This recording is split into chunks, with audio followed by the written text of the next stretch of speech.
जय श्री राम बंधुगण स्वागत ओडिया मोटिवेशन ज्ञान को आपण मानक आज हम जानिबा पितामह भीष्म को प्रभु श्रीकृष्ण कहीं मारिया ପାଇଁ चेष्टा करते वीडियो को स्किप न कर शेष पर्यंत देखो वीडियो जदि आपण मानक भल लागिला चैनल को सब्सक्राइब और वीडियो को लाइक कर देबे। आसुन आज हम विस्तार सहित आलोचना करिबा। पितामह भीष्म महाभारत 3 नंबर युद्ध संगे पांडव मान सहित रक्षात्मक युद्ध करथिले और 4 नंबर दिन भयंकर युद्ध करथिले। पांडव यदि पितामह एमिति युद्ध करिवे आम सेना थिबा सब योद्धा माने मृत्युवरण करिबे। भीम अर्जुन कहिथिले तुमे ही पितामह भीष्म सहित टिकी पारि ही पिता भीष्म सहित युद्ध कर। सेथिलागि अर्जुन पितामह भीष्म सहित युद्ध काହିଁକିନା ସେ ତାଙ୍କ ପିତାମହ ହେବେ।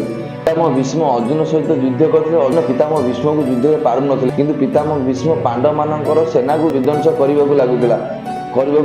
पितामह भीष्मकर एमती 9 दिन युद्ध लगी रहा। पितामह भीष्म पांडव मानकर सेना को बहुत क्षतिग्रस्त कर सारे 9 दिन जो 9 दिन युद्ध अतिक्रम कर सारे से प्रभु श्रीकृष्ण आ धैर्य नाला कहीं अर्जुन को पितामह भीष्म क्षति पहुंची सारे और पांडव मान सेना को क्षति पहुंच सारे। श्रीकृष्ण रथरू तलू डेई पड़ी तले पड़ी रथ चका को श्रीकृष्ण पितामह भीष्म कहते मु ही धर्म मु ही सत्य को मारिया मत कौन बाधा विघ्न अटकई पार।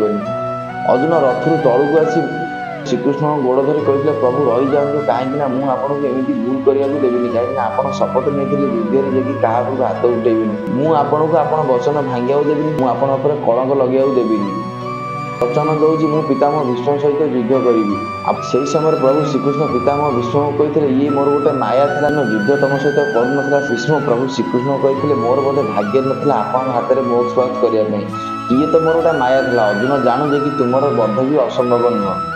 तापर अर्जुन पितामह भीष्म युद्ध चलला। एबे तो जानले कहीं पितामह को प्रभु श्रीकृष्ण मारिया जाइए। जदि आपण मानक भल लगिला चैनल को सब्सक्राइब और वीडियो को लाइक कर देबे। जय श्री राम।